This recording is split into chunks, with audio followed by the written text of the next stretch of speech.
Bonjour, l'actualité nationale que nous démarrons par le retour de la COVID-19. En ce début d'année, le nombre de cas positifs est de plus en plus important. Durant la semaine de janvier, 34 cas positifs ont été notifiés à la direction de la prévention du ministère de la Santé et de l'Action sociale. Au micro de la RFM relayé par JFM, le docteur Mamadou Ndiaye, directeur de la prévention, a alerté.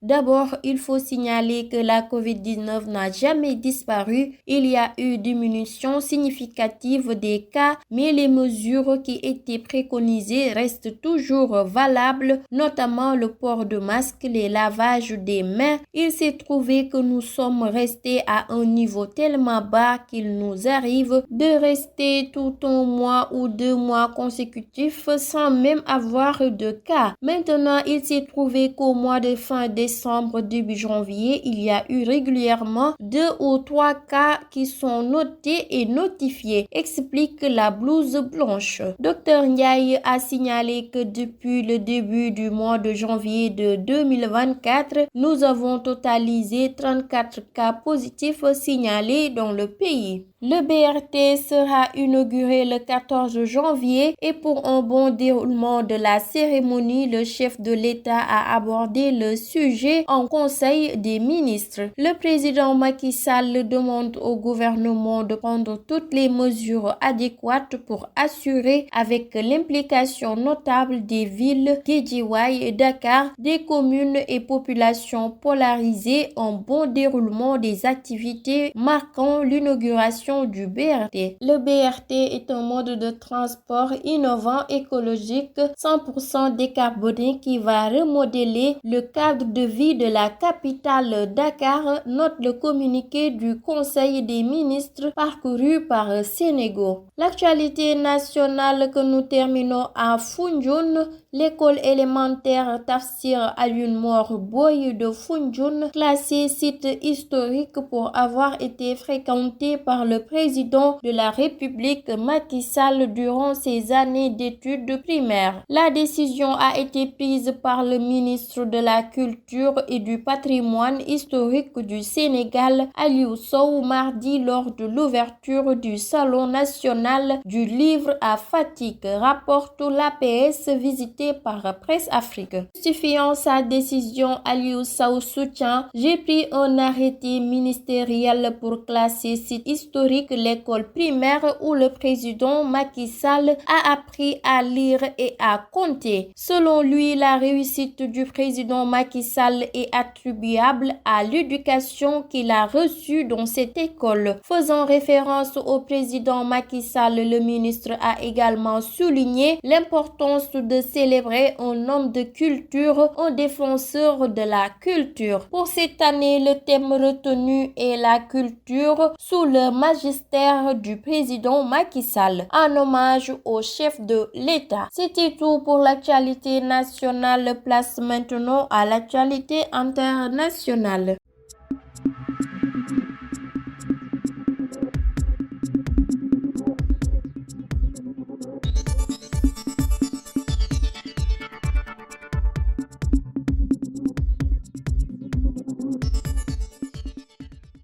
L'actualité internationale que nous démarrons à Sierra Leone. Nouvelle audience ce mercredi en Sierra Leone pour 27 militaires accusés d'avoir participé à ce gouvernement décrit comme une tentative de coup d'État. Ils sont entendus depuis lundi par la cour martiale basée à Freetown, la capitale. Ce procès fait suite à l'attaque du 26 novembre lorsqu'un groupe d'hommes avait pris d'assaut une armurerie militaire, 2 casernes, 2 prisons et 2 postes de police. Des affrontements avaient éclaté faisant 21 morts selon les autorités, rapporte RFI. Le Maroc a décroché ce mercredi à Genève la présidence du Conseil des droits de l'homme des Nations Unies. Au terme d'un bras de fer houleux l'opposant à l'Afrique du Sud qui a pointé du doigt le bilan de Rabat dans le domaine. Le candidat marocain, l'ambassadeur Omar Zeniber, a obtenu 30 voix contre 17 pour son homologue sud-africain Mezolisi Nekosi. Lors d'un vote à bulletin secret, rapporte l'agence Reuters. L'actualité internationale que nous terminons au Kenya, le pasteur Paul Mackenzie et ses 29 co-accusés doivent être inculpés d'ici à 14 jours où ils seront relâchés sous certaines conditions. C'est la décision prise mardi 9 janvier par les juges du tribunal de Shanju à Mombasa. Paul Mackenzie est soupçonné d'avoir tué près de 430 personnes en prêchant au jeûne extrême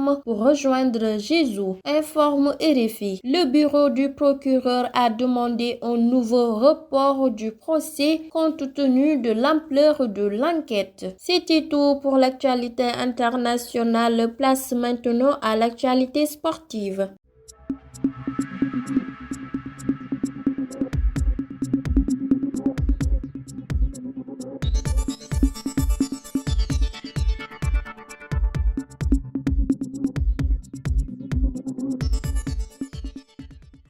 L'actualité sportive que nous démarrons par la CAN 2023. L'équipe du Sénégal a débarqué mardi en Côte d'Ivoire pour la CAN 2023 qui doit démarrer le 13 janvier. Les Lions ont d'ailleurs effectué leur premier galop d'entraînement ce mercredi, informe Sénégal. L'équipe est au complet malgré le forfait Boulaye Dia et Seny Dieng. Aliou Cissé a fait appel à Bamba Dieng et Alfred Gomis pour les remplacer. Le Sénégal va jouer son premier match de cette CAN le lundi 15 janvier à 14h contre la Gambie. Son deuxième match est prévu le vendredi 19 janvier contre le Cameroun et son dernier match de groupe contre la Guinée est prévu au 23 janvier.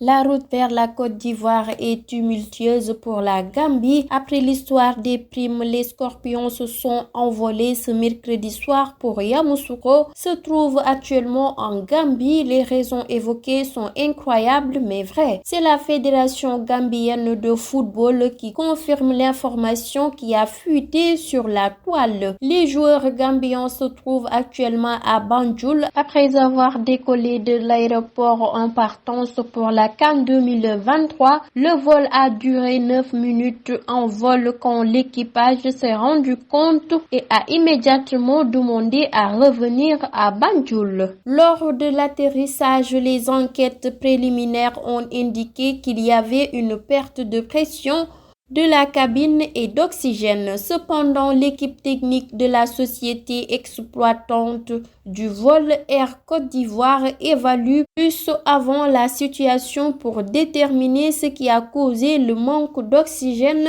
et de pression cabine, explique la missive parcourue par 8 sports. Terminons l'actualité sportive par Mercato. Pape Gueye aurait pris la décision de ne pas prolonger avec l'Olympique de Marseille. Le milieu de terrain sénégalais qui dispose en bon de sortie cet hiver n'a pas donné suite aux offres de prolongation du club de la cité phocéenne, renseigne 8 Sports. C'était tout pour l'actualité sportive. Merci de suivre sur Sunugal ca Kanam. Je vous donne rendez-vous demain pour d'autres informations, mais d'ici là, prenez bien soin de vous.